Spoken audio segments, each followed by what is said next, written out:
नमस्कार, मैं हूं शौर्य द्विवेदी और आप देख रहे हैं इन्वेस्टिगेशिया। और आज हमारे जो खास मेहमान हैं, सैनिक से समाज सेवा में आए दर्जा प्राप्त राज्य मंत्री उत्तर प्रदेश सरकार में और कैप्टन विकास गुप्ता सर, बहुत बहुत स्वागत है सर आपका। धन्यवाद शौर्य जी, और इन्वेस्टिगेशिया का मैं आभार व्यक्त करता हूं आपको और आपके दर्शकों को मेरी तरफ से नमस्कार। और आप आज मेरा जो इंटरव्यू लेने आए हुए हैं, मुझे बड़ी खुशी है। आपने कल जब मुझे बताया था कि आप मेरा इंटरव्यू लेने आए हैं और आपने अपने बारे में बताया तो मुझे बड़ी खुशी हो रही है और मुझे उम्मीद है कि जो आप मेरा इंटरव्यू लेंगे आपके दर्शकों को बहुत पसंद आएगा। पहला सवाल जो मेरा है कि ये जैसे कि आपने सेना में जाने का निर्णय कब और कैसे लिया? देखिए, बहुत पहले से ही था। मेरे पिताजी ने मुझे बहुत मोटिवेट किया था भारतीय सेना में जाने का। जब वो बिल्कुल नौजवान थे तो उस समय भारत चीन का युद्ध हो गया था, तो उस समय इमरजेंसी कमीशन हुआ था सेना में भर्ती के लिए, तो उसमें उनका जाने का मन था लेकिन वो नहीं जा पाए थे कुछ पारिवारिक कुछ कारणोंवश। तो ये उनके मन में हमेशा से टीस रही थी। तो उस टीस को उन्होंने कहा था कि मैं नहीं जा पाया तो मेरा बेटा ज़रूर मैं भारतीय सेना में भेजूँगा। तो शुरू से ही वो मुझे मोटिवेट करते रहते थे। तो एक शायद उसी का परिणाम था कि मैं शुरू से ही भारतीय सेना में जाने के लिए बहुत ज़्यादा इच्छुक रहता था, और उसी की परिणति रही कि मैं 1994 में मैंने भारतीय सेना को ज्वाइन किया और कोर ऑफ इंजीनियर्स की 109 इंजीनियर रेजिमेंट में मैंने कमीशन किया, और मैंने वहीं से ही मैंने as a short service commission officer मैंने उसमें कार्य किया। और ये जैसे कि ये मतलब यात्रा कैसे रही, बचपन की जो पृष्ठभूमि, शिक्षा दीक्षा, इसके बारे में कुछ बताइए। एक्चुअली मेरे पिताजी यूपी सरकार की नौकरी में थे, यूपी गवर्नमेंट में एम्प्लॉयज़ थे। तो बचपन में उनके पूरे उत्तर प्रदेश में ट्रांसफ़र होते रहते थे। तो मैं भी उस समय एक प्रचलन होता था कि जैसे ट्रांसफ़र होते थे तो ट्रांसफ़र में पिताजी के साथ साथ हम लोग भी मूवमेंट करते रहते थे। तो मेरी प्राथमिक शिक्षा उत्तर प्रदेश के विभिन्न शहरों में हुई। और मैं आपको बताऊं, मैंने तीसरी, चौथी, पाँचवीं, छठी, सातवीं, आठवीं अलग अलग विद्यालयों में और अलग अलग शहरों में मैंने पास करी, क्योंकि उस समय बहुत जल्दी जल्दी ट्रांसफ़र मेरे पिताजी के होते थे। लेकिन उसके बाद प्रारंभिक शिक्षा के बाद मैंने इंजीनियरिंग मैंने करी। इंजीनियरिंग मुझे institute of engineering and technology Lucknow में मैंने मैकेनिकल इंजीनियरिंग से मैंने पास आउट हुआ। उससे पास आउट होने के बाद मैंने एक छोटा सा एक ऑटोमोबाइल कंपनी में मैंने नौकरी करी, लोहिया मशीन्स लिमिटेड में। और फिर उसके बाद चूँकि मेरे सेना में जाने के लिए इच्छुक रहता था, तो उसी के दौरान मुझे एसएसबी की कॉल आई। और एसएसबी की कॉल में एसएसबी में परीक्षा उत्तीर्ण करने के बाद मैंने इलाहाबाद एसएसबी से मैंने अपनी परीक्षा या जो पास आउट होने के बाद इलाहाबाद एसएसबी जो स्टाफ सिलेक्शन बोर्ड जो एसएसबी का है, शायद 11 एसएसबी हुआ करती थी उस समय। तो उस समय मैंने पास की, आज से काफ़ी वर्ष पूर्व। और उसके बाद फिर मुझे ओटीए से मुझे कॉल लेटर आया और फिर मैंने वहाँ से एक साल ओटीए मद्रास, पहले उस समय कहता था, अब ओटीए चेन्नई कहलाता, वहाँ से मैंने फिर ट्रेनिंग करी आर्मी की। और फिर उसके बाद से मुझे 26 अगस्त 1995 को मुझे कमीशन मिला। और मैं उस समय तत्कालीन 109 इंजीनियर रेजिमेंट सागर में थी, तो मैंने वहाँ पर अपनी पहली तैनाती भारतीय सेना की पाई थी। अच्छा, जैसे कहते हैं कि जो भी हम मतलब सेना में जो हमें ट्रेनिंग दी जाती है तो उसका असर हमारे जीवन में एक बहुत अच्छा होता है, क्योंकि जो डिसिप्लिन वगैरह जो सेना वगैरह में, तो इसका मतलब आपके जो पर्सनल लाइफ स्टाइल में क्या फ़र्क पड़ा उन ट्रेनिंग? देखिए, क्या है कि भारतीय सेना बहुत ही विविध तरीके से आपको ट्रेनिंग देती है।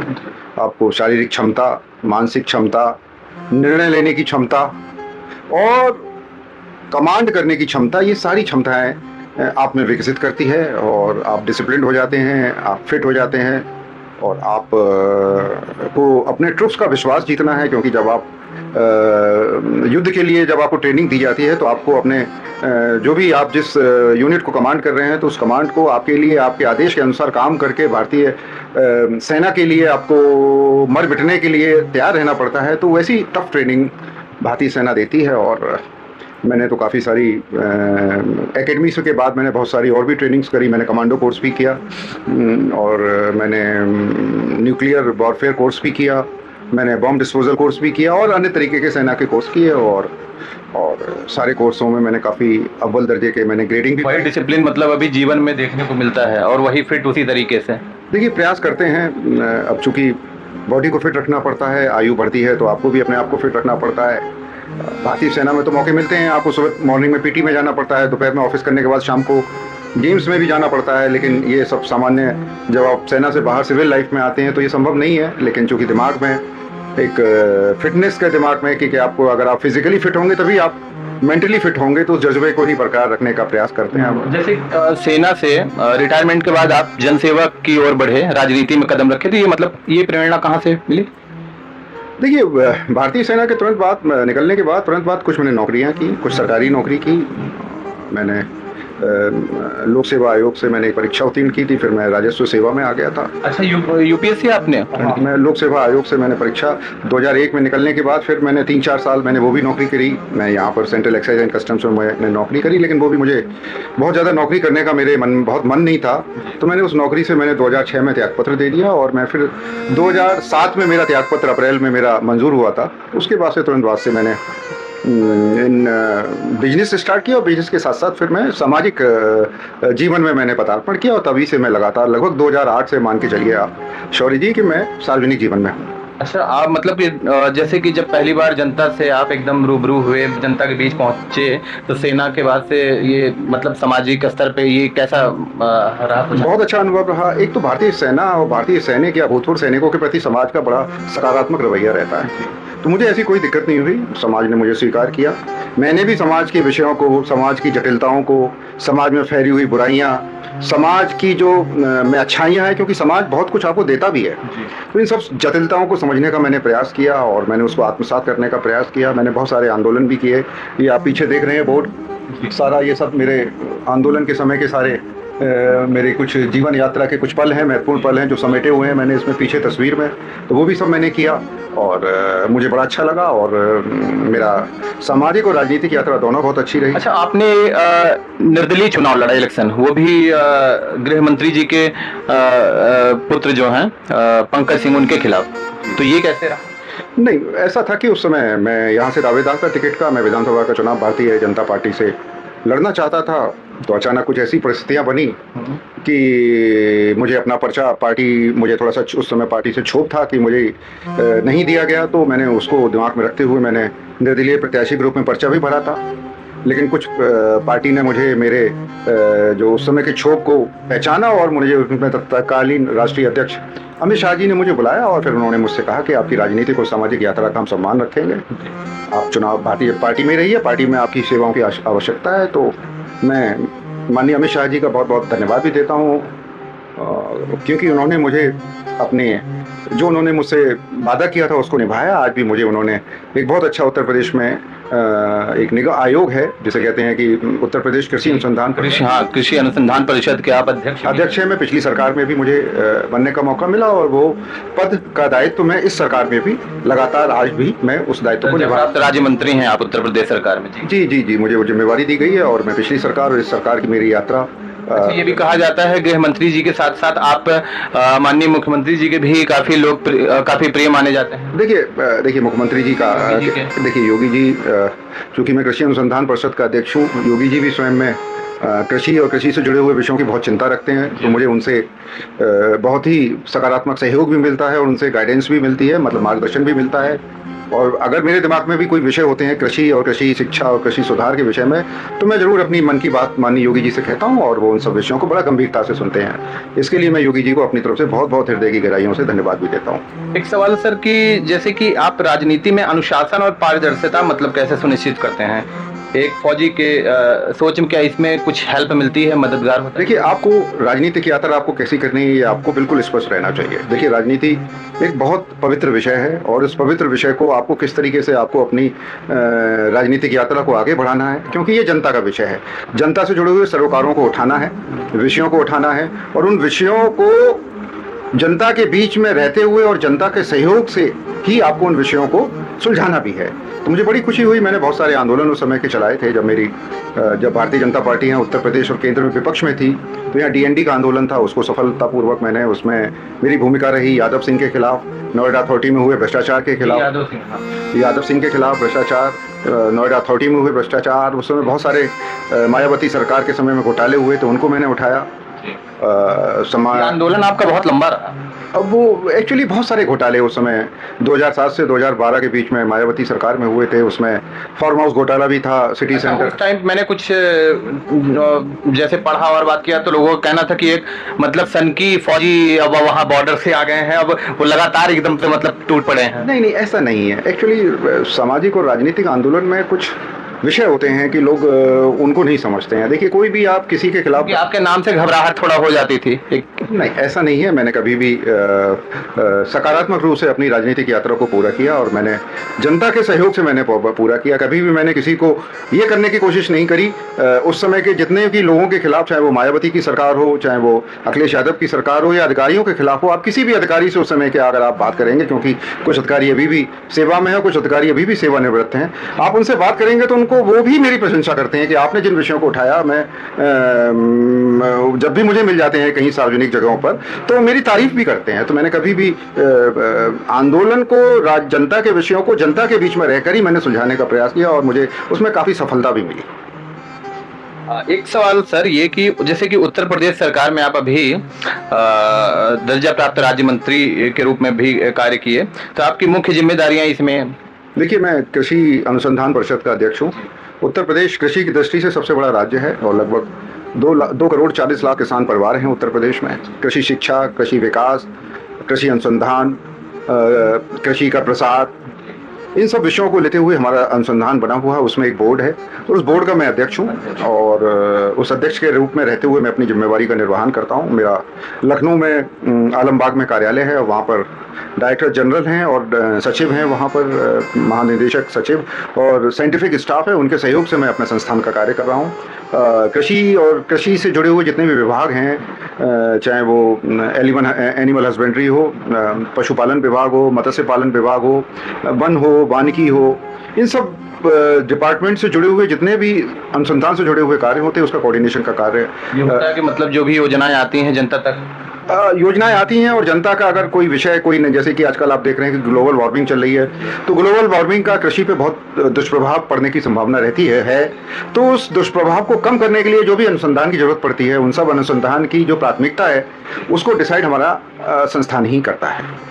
जैसे अभी तक के कार्यकाल में ऐसा कौन सा कार्य या योजना है जिसे आप अपनी सबसे बड़ी उपलब्धि मानते हैं अब तक? देखिए, बहुत सारे कार्य हमारे संस्थान के द्वारा किए गए हैं, बहुत सारे सफल योजनाएं, बहुत सारा सफल कार्यक्रम किए गए हैं। आपने देखा होगा कि प्रतापगढ़ का आंवले की खेती डिस्ट्रिक्ट 1 प्रोडक्ट है, उसकी सफलता के पीछे ही हमारा संस्थान था। आपने देखा होगा कि इस समय मक्का के प्रति किसानों का रुझान बढ़े, तो उसके लिए भी हम लोगों का काम कर रहे हैं और धीमे धीमे मक्का का न सिर्फ उत्पादकता बढ़ रही है बल्कि मक्का का क्षेत्र भी बढ़ रहा है। इसके लिए भी हम लोगों के संस्थान के द्वारा बनाई गई योजना का ही एक स्वरूप है कि जो आज ये अभियान सफलता के रूप में निकल के आया है। जैसे कि आजकल सरकारों में जैसे दिखता है कि जनता और सरकार के बीच में एक बड़ा गैप हो जाता है, हाँ, तो उसमें मतलब इसे कैसे भर सकते हैं? जनता अपनी बात सरकार तक पहुंचा नहीं पाती है। देखिए, जनता को के पास आजकल आपने देखा होगा सोशल मीडिया बड़ा प्रभावी है। उसने भी एक बड़ा अच्छा प्लेटफॉर्म जनता को दिया हुआ है। लोग अपनी जनता सोशल मीडिया के माध्यम से भी सरकार या स्थानीय प्रशासन है या स्थानीय जनप्रतिनिधि तक पहुंचा सकते हैं। और मैं तो मुख्यमंत्री जी का तो बहुत धन्यवाद भी कहता हूं कि मुख्यमंत्री जी निरंतर जनता से आह्वान करते रहते हैं। विभिन्न माध्यमों से आप उत्तर प्रदेश की सरकार से कनेक्ट कर सकते हैं, उत्तर प्रदेश की सरकार के अधिकारियों से कनेक्ट कर सकते हैं, आप अपने विधायकों और सांसदों से कनेक्ट कर सकते हैं। तो ये सब विषय जनता और शासन के बीच की दूरी को कम करने के लिए है और जो जागरूक जनता है वो इन सब जो सुविधाएं उपलब्ध की गई हैं उसका लाभ भी उठा रही है। लेकिन इसमें जो पॉलिटिशियन होते हैं, नेता, तो जनता उनके पास तो कुछ उम्मीद से जाती है, तो अब हर एक व्यक्ति सोशल मीडिया का उपयोग इस तरीके से नहीं करता है। तो मतलब जैसे कि मैंने देखा इसके पहले हमारी आपसे 1-2 बार मुलाकात हुई, तो कोई भी आता है तो आप डायरेक्ट फोन लगवाते हैं और तुरंत शुरू कर देते हैं। तो इस तरीके की जो कार्यशैली है दूसरे लोगों को भी आपको लगता है कि जो भी मंत्री या विधायक उनको भी करना चाहिए? बिल्कुल करना चाहिए शौर्य जी। और मैं तो समझता हूँ कि अगर हम लोग सार्वजनिक जीवन में आए हैं तो एक पवित्र भावना के साथ आए हैं और जनता की समस्याओं का समाधान होना चाहिए। और जो कुछ भी आपके हाथ में है, अगर आपको लगता है कि कोई स्थानीय प्रशासन का विषय है या उत्तर प्रदेश शासन या प्रशासन का विषय है या केंद्रीय शासन या प्रशासन का विषय है और वो अगर आपको लगता है कि आपकी क्षमताओं के अंदर है, तो जरूर उसमें प्रयास किया जाना चाहिए। एक हैं, सभी लोग इस देश के भारतवासी हैं। कुछ एक दो घटनाएं सोशल मीडिया से प्रभावित होकर हम कई घटनाएं ऐसे सर आई। कई घटनाएं हो सकती हैं, एक आध घटना दो घटना हो सकती है कि उसमें कुछ सच्चाई हो, लेकिन ऐसे बहुत ही कम घटनाएं हैं। देखा जाए तो पूरा भारत एक है। अभी आपने देखा कि जिस तरीके से ऑपरेशन सिंदूर का अभियान हमने पाकिस्तान के खिलाफ चलाया, तो पूरा देश और पूरा राष्ट्र एकजुट होकर उस अभियान का समर्थन किया और राष्ट्र के खिलाफ जो भी राष्ट्रवादी विरोधी ताकतें हैं उनके खिलाफ लोगों ने अपनी एकजुटता और जागरूकता का प्रदर्शन किया। इसमें जैसे कि आपने देखा असदुद्दीन ओवैसी जी के जो भाषण थे, जो बयानबाजी थी, आपको क्या लगता है कि ये किस लिए, वाकई मतलब ये प्रेम रहा देश का या फिर कुछ राजनीतिक इसमें कुछ? नहीं, ऐसा नहीं है, वो राष्ट्र प्रेम था। वो भी इस देश के नागरिक हैं, इस देश की सबसे बड़ी पंचायत लोकसभा के सदस्य हैं और असदुद्दीन ओवैसी साहब ने राष्ट्रभक्ति का परिचय देते हुए पाकिस्तान को ललकारा और पाकिस्तान से पोषित जो भी आतंकवाद है उसके खिलाफ उन्होंने न सिर्फ भर्त्सना की बल्कि उसके खिलाफ अभियान भी चलाया, जागरूकता अभियान भी चलाया। और उन्होंने जो पाकिस्तान के द्वारा जो हिंदू मुस्लिम का अभियान को जो चलाने का दुष्प्रचार किया गया, उसको भी उन्होंने बहुत जोरदार तरीके से उसका विरोध किया। मैं ओवैसी साहब को इसलिए बहुत बहुत बधाई भी देता हूँ। एक पूर्व सैनिक के तौर पे मैं मतलब जैसे एक सवाल है कि ये जो ये था कि जितने भी पाकिस्तान के लोग यहाँ पे रह रहे हैं उनको जल्द से जल्द देश छोड़ना पड़ेगा। इसमें तमाम लगभग एक स्टेट में भारी संख्या में ऐसी महिलाएं मिली हैं, ऐसी औरतें मिली हैं जो कि रहती यहाँ पे हैं, सरकार की सुविधा यहाँ पे लेती हैं, लेकिन उनकी शादियां पाकिस्तान में हुई हैं और उनकी 3-3 जनरेशन यहाँ पे रह रही है। तो इनके बारे में क्या कहना चाहेंगे? ऐसे लोगों को मतलब ये गवर्नमेंट, इसमें किसका मतलब हाथ है? गवर्नमेंट को क्या करना चाहिए ऐसे लोगों के साथ? बहुत सारी चीजें पता नहीं चल पाती हैं। जब कोई क्राइसिस की काल आता है तभी पता चल पाता है। देखिए 5 लाख से ज्यादा ऐसे केसेस। देखिए भारत और पाकिस्तान भाई आज से 78 वर्ष पूर्व तो एक ही राष्ट्र थे ना। जो उधर वाले लोग थे वो इधर रहते थे, इधर वाले बहुत सारे लोग पहले वहीं रहते थे, पीढ़ियों दर पीढ़ियां रहते रहे, सैकड़ों वर्षों से वहीं रहते थे। वहाँ के रहने वाले लोग यहाँ रहते थे। तो ऐसा थोड़ी जड़ें तो गहरी अभी भी हैं। ऐसा तो है नहीं कि 78 वर्ष के। सर एक सैनिक के तौर पे पूछ रहा हूँ मैं, क्योंकि अगर अभी पाकिस्तान हमारा दुश्मन है तो उस तौर पे अगर आप देखते हैं तो यहाँ पे अगर मान लीजिए उनकी शादी पाकिस्तान में हुई है, ठीक है, वो यहाँ पे रह रही हैं, अगर हम पाकिस्तान पे यहाँ पे अटैक होता है तो वहाँ पे नुकसान होता है, तो इनको पीड़ा ऑब्वियसली पहुंचेगी। वो अपने देश की तरफ रहेंगे या फिर अपने हस्बैंड की तरफ? बस ये बड़ा हाइपोथेटिकल क्वेश्चन है। ऐसा नहीं है। जो जिस देश में रहता है धीमे धीमे उसके प्रति प्यार होने लगता है। अब मान लीजिए वहाँ की कोई लड़की यहाँ पर इस देश में आकर कहीं किसी शादीशुदा किसी से उसने शादी कर रखी है, तो धीमे धीमे उसका पूरा जीवन ही यहीं बीतता है। तो उसको हम आइसोलेट करके देखें कि उसका उस देश के प्रति प्यार होगा, या यहाँ की कोई लड़का या यहाँ की कोई लड़की पाकिस्तान में किसी लड़के से शादी कर रखी है तो उसका पाकिस्तान के प्रति झुकाव होगा, ये कुछ ज्यादा ही सिंप्लीफिकेशन ये एक्चुअली देश में देखने को मिला है। तो हमारा ये सिंपल सा सवाल था। एक आप पूर्व सैनिक रहे हैं तो इसलिए मैंने कहा आपसे पूछेंगे तो आप सही हमें इसकी जानकारी मिलेगी।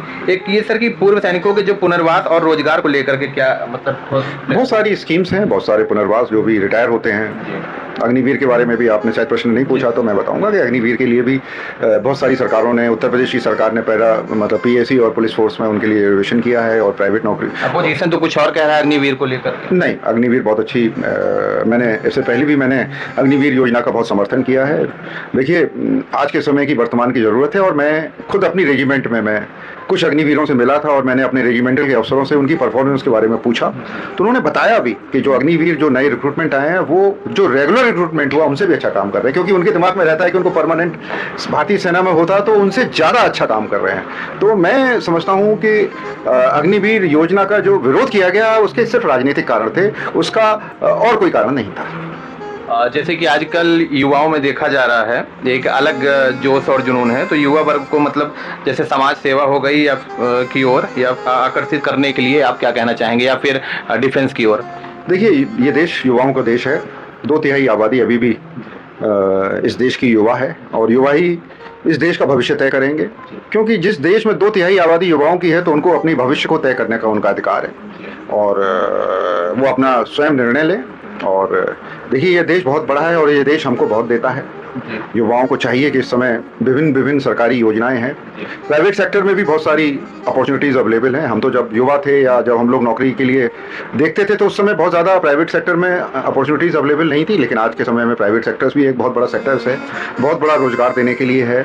नॉन प्राइवेट सेक्टर जो गवर्नमेंट सेक्टर से वहाँ भी बहुत सारी स्कीम्स हैं। तो मैं युवाओं से कहूँगा कि जो इस समय जो अपॉर्चुनिटीज़ आ रही हैं, जो लोगों को बहुत सारी अपॉर्चुनिटीज़ आ रही हैं, उनका लाभ उठाएं और मुख्य धारा से जुड़कर राष्ट्र के लिए काम करें, समाज के लिए काम करें और स्वयं के लिए काम करें और परिवार के लिए काम करें। देश उनका इंतजार कर रहा है और देश उनसे अपेक्षा भी कर रहा है कि जो अपनी युवा शक्ति है, उस युवा शक्ति को देश के और राष्ट्र के निर्माण में लगाएं।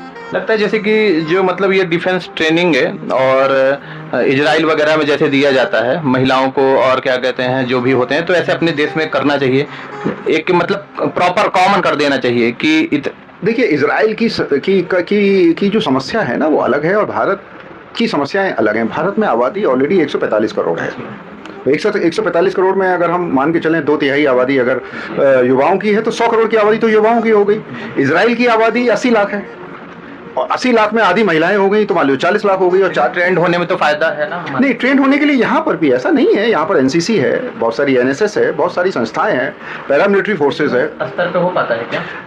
ऐसा भी नहीं है। मानसिक रूप से और शारीरिक रूप से अगर तैयार है तो उसको बहुत छोटी सी ट्रेनिंग से भी देश के और राष्ट्र निर्माण के लिए उसको तैयार किया जा सकता है। तो इजराइल का मॉडल बना के हम भारत के मॉडल से उसकी कंपेयर करें तो वो ज़्यादा हो जाएगा। हम लोगों के पास पर्याप्त सैन्य बल है। सैन्य बल 14 लाख की आज भारतीय सेना है, भारतीय नौसेना, थल सेना और वायुसेना, और लगभग इतने ही लोग पैरामिलिट्री फोर्सेस में हैं।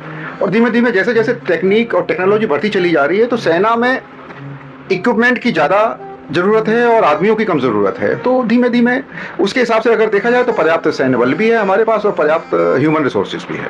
एक राजनीतिक सवाल और पूछ ले रहा हूँ, फिर आपके निजी जीवन के दृष्टिकोण की तरफ जाऊंगा। जैसे कि अभी जो ये सीज फायर को लेकर के प्रधानमंत्री जी के द्वारा और सरकार के द्वारा इस पे लोगों क्योंकि हम अभी गए थे सीपी, तो वहाँ पे लोगों के मन में काफ़ी गुस्सा था कुछ लोगों को लेकर के कि सरकार को सीज फायर का ये जो निर्णय है ये गलत है। इस पर आप क्या कहना चाहेंगे? देखिए, जो निर्णय लिया गया है सरकार ने बहुत सोच समझ के लिया है। सरकार ने तीनों सेनाओं को विश्वास में लेकर किया है और जो हमारे उद्देश्य थे उन उद्देश्यों को दिमाग में रखते हुए सीज फायर का निर्णय लिया गया है। प्रधानमंत्री जी ने उस दिन राष्ट्र के नाम संदेश में बहुत स्पष्ट रूप से उन्होंने 3-4 बातें कही। उन्होंने कहा कि ट्रेड और टेररिज्म साथ साथ नहीं चलेगा, और दूसरी बात उन्होंने कही कि पानी और खून एक साथ नहीं बहेगा। अगर खून बहेगा तो पानी भी नहीं, खून बहेगा तो पानी भी नहीं बहेगा। और तीसरी चीज उन्होंने कही कि ऑपरेशन सिंदूर अभी जारी है। इसका मतलब यह है कि तो सीज फायर हो गया है, कुछ विषयों को लेकर सहमति हो गई है, लेकिन आतंकवाद के प्रति अगर पाकिस्तान ने रवैया नहीं बदला तो फिर सीज फायर का कोई मतलब नहीं है। हम ईंट का जवाब पत्थर से देंगे। उन्होंने अगर देखा जाए तो भाषा के शब्द में देखा जाए तो उन्होंने कहा कि गोली का सब जवाब गोले से दिया जाएगा। अच्छा, तो मतलब ये ना माना जाए कि इसमें अमेरिका या ट्रंप का कुछ दबाव है, उसके कारण मोदी जी ने ऐसा कदम उठाया? क्योंकि लोगों के मन में ये भी है कि क्या हम अब अमेरिका से राय लेकर के कोई भी काम करेंगे, उनके दबाव में चलेंगे? तो इसमें कोई दबाव नहीं है, किसी तरीके का दबाव नहीं है। भारतीय सेनाओं को स्वतंत्रता है। अगर कोई भी गोलाबारी या कोई भी दुस्साहस करने का प्रयास पाकिस्तान की तरफ से किया गया तो उसका मुंह तोड़ जवाब तुरंत पाकिस्तान की सेना को और पाकिस्तान के हुक्मरानों को दिया जाएगा। जैसे राजनीतिक व्यस्तता और समाज सेवा के बीच मतलब परिवार को कैसे समय दे पाते हैं, निकाल पाते हैं? ये थोड़ा सा ये तो विषय तो रहता है भाई। देखिए, सामाजिक और राजनीतिक जीवन में आपको संतुलन बनाना पड़ता है। और देखिए, मेरे पास पूरा परिवार है और मुझे बहुत ईमानदारी से अपना जीवन व्यतीत करना होता है, क्योंकि बच्चे भी बड़े हो गए हैं, बच्चों के भी सेटलमेंट का मुझे देखना पड़ता है, तो उसमें संतुलन बनाना पड़ता है। और मुझे चूंकि मेरा जीवन पूरा ईमानदारी से ही रहा है तो मैं किसी को पिछले 17-18 वर्षों में मैंने किसी को अपनी तरफ उंगली उठाने का मौका नहीं दिया है। तो मैं चाहता हूं कि भगवान मुझे भविष्य में भी उंगली ना उठाने का मौका दे, तो उसके लिए मैं प्रयासरत रहता हूं। मैं अपना व्यापार या जो भी अन्य रोजगार के साधन है मैं उनको भी मैंने डेवलप किए हुए हैं और प्रयास करता हूं कि उनसे इतनी आमदनी होती रहे कि मेरा जीवन यापन सम्मानजनक रूप से भूतपूर्व सैनिक होने के नाते, एक नेता होने के नाते, एक राजनीतिज्ञ होने के नाते, एक समाज के व्यक्ति होने के नाते मैं अपना सम्मान बचा पाऊँ। लेकिन अभी जैसे इसके बाद आपको कहीं फिर निकलना है तो ये चीजें मतलब हो कैसे पाती हैं प्रॉपर की, मतलब उधर बिजनेस भी देख पाते हैं, समाज सेवा भी हो पाती है और परिवार भी एक थोड़ा टफ होता है समय, और देखते हैं कि आपको वैसे ही मेंटेन देखते हैं ईश्वर की कृपा से। जी, मैं कल पूरे दिन लखनऊ कानपुर था। सुबह मैं 6 बजे कानपुर मुझे ट्रेन पकड़नी थी, मैंने शताब्दी पकड़ी। रात को मैं 10:15 बजे शताब्दी से वापस आया। सुबह प्रातः जल्दी मैं उठ गया था। मैं सुबह जिम जाने का शौकीन हूँ, तो मैं जिम भी गया था। आज आपने देखा होगा स्टेटस भी मैंने जिम का लगाया हुआ है। और फिर उसके बाद दिन में ऑफिस था। आज मैं एक सॉफ्टवेयर कंपनी का उद्घाटन यहाँ नोएडा में करना था, वो किया। अभी तिरंगा यात्रा निकलने आ रही है, अभी यहीं नोएडा शहीद स्मारक से मैं उसमें भाग लूंगा। जैसे कि थोड़ा आर्मी वाले रहे हैं तो डिसिप्लिन जो है एकदम मेंटेन करके, तो मतलब थोड़ी सी दिनचर्या के बारे में, कैसे कितने बजे उठ जाते हैं और फिर कैसे? नहीं, मैं जल्दी उठने का प्रयास करता हूँ। मैं सुबह 5 बजे उठ जाता हूँ और सुबह अपना नित्यक्रम करने के बाद मैं जिम जाता हूँ। जिम जाता हूँ मैं, पूरा जिम, प्रॉपर जिम जो एक इस उम्र में करना होता है, तो मैं अपने आप को फिट रखने का प्रयास करता हूँ। वैसे उम्र पूछी नहीं जाती है, लेकिन अगर आप लोग कहेंगे तो हम एक बार पूछेंगे फिर से कि अगर मतलब अंदाजा लगाया जाए तो क्या एज होगी? नहीं, अंदाजा लगाने की क्या, तो मेरी एज तो मेरे सब सोशल मीडिया प्लेटफॉर्म पे ही है। मैं 1970 का जन्म है, मेरा 54 वर्ष पूरे कर लिए हैं। मैं अगले महीने 55 वर्ष मेरे पूरे हो जाएंगे और 56 भी मेरी लग जाएगी, 56 चार हो जाएगी। बात है कि ऐसा कुछ दिखने में नहीं ये आप लोगों का नज़रिया है, पॉजिटिव नज़रिया है, इसलिए आप पॉजिटिव तरीके से देख रहे हैं जी। और दिनचर्या मेरी रहती है, एक्टिव रहती है। मैं सुबह गाजियाबाद में, वैशाली में मेरा ऑफिस है, जनसंपर्क कार्यालय है, तो उधर गाजियाबाद, मेरठ और हापुड़ के लोग मुझे उधर गाजियाबाद में मिलने आते हैं। दोपहर में मैं थोड़ा सा विश्राम करता हूँ, क्योंकि सुबह मैं जल्दी उठता हूँ। शाम को मैं फिर यहाँ जहाँ बैठे हुए हैं, ये मेरा नोएडा में आवास पर मेरा जनसंपर्क केंद्र है, यहाँ पर फिर गौतम बुद्ध नगर से जुड़े हुए लोग और दिल्ली से जुड़े हुए लोगों को मैं यहाँ बुलाता हूँ। तो और बाकी अगर शाम के टाइम अगर कहीं कोई शादी है या सुख है या दुख है या किसी के हालचाल लेने जाना है, तो फिर उस मिलने के बाद फिर मैं 7 बजे के बाद 7 से 9 बजे तक मैं लोगों के पास जाता हूँ मिलने। लोगों का कहना होता है कि जैसे मुख्यतः जो विधायक, मंत्री या फिर किसी पॉलिटिशियन एक किसी पद पे होते हैं तो मिलना थोड़ा मुश्किल हो जाता है, तो आपके बारे में लोगों की राय है कि बड़े आसानी से उपलब्ध हो जाते हैं। लोगों को लगता है कि भाई बहुत डिसिप्लिन वाले होंगे, क्योंकि आर्मी से रिटायरमेंट के बाद जो है एक ऐसा लोगों की मानसिकता होती है। देखिए, बहुत स्पष्ट रहना चाहिए। आप किसी का काम कर सकते हैं या नहीं कर सकते हैं, ये 1 सेकंड में आपको डिसाइड करना पड़ता है। अब ऐसा कोई आया हुआ है मेरे पास और मैं ज़बरदस्ती लोगों की भीड़ इकट्ठी करता रहूं, बहानेबाजी करता रहूं कि मैं फ़ोन कर रहा हूं या मैं लेटर लिख रहा हूं या पत्र लिख रहा हूं। मैं फ़ोन जब ही करता हूं जब मुझे विश्वास हो जाता है, शौर्य जी, कि वो काम हो जाएगा या मेरे फ़ोन करने का उसका कहीं ना कहीं कुछ सकारात्मक परिणाम होगा। या लोग मेरे पास एडमिशन के लिए, बच्चों के एडमिशन के लिए या बच्चों की नौकरी के लिए या कोई कार में कोई ट्रांसफ़र पोस्टिंग के लिए आते रहते हैं, तो मैं शौर्य जी देखते ही मैं पता कर लेता हूँ कि वो कार्य हो पाएगा कि नहीं हो पाएगा। अगर वो कार्य हो पाना होगा, होने वाला होगा, तो मैं तुरंत उसके लिए लेटर लिख देता हूँ। ऑन द स्पॉट एडमिशन होना होता है तो मैं एडमिशन के लिए तुरंत लेटर लिख देता हूँ। और अगर नहीं संभव होगा तो मैं सामने ही हाथ जोड़कर मैं विनम्रता से उनसे मना कर देता हूँ। तो इसलिए मेरी ऊर्जा भी बचती है और सामने वाला जो भी मेरे पास आए हुए व्यक्ति उनको भी स्पष्टता हो जाती है। तो मैं इसलिए बहुत ज़्यादा समय नहीं लेता हूँ। इसलिए मेरे पास और मेरे दिमाग में वही काम रहते हैं जिनको मैं करने में सक्षम हो पाता हूँ। भविष्य में आपकी क्या प्राथमिकताएं हैं जैसे प्रदेश और देश के युवाओं के लिए? देखिए, मैं तो युवाओं से आह्वान करूंगा कि देश युवाओं का देश है, देश को राष्ट्र धर्म और राष्ट्र कार्य के लिए अपने जीवन को झोंके।